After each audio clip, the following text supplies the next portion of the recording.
Hey, how you doing? This is Tom, and this is Tom's Radio Room Show, and I need your inputs. Yes, I need your inputs.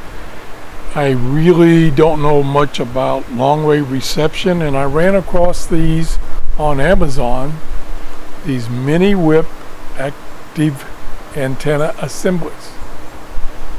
And supposedly it works from 10 kilohertz to 30 megahertz, which means that's long wave, very long wave, medium wave, and HF.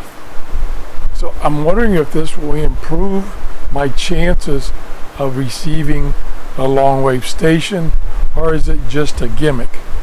Please give me inputs. It's on sale right now, this particular one. There are many of them on Amazon. This one is $30.40. So let me know. Thanks for watching, and have a great day. Bye.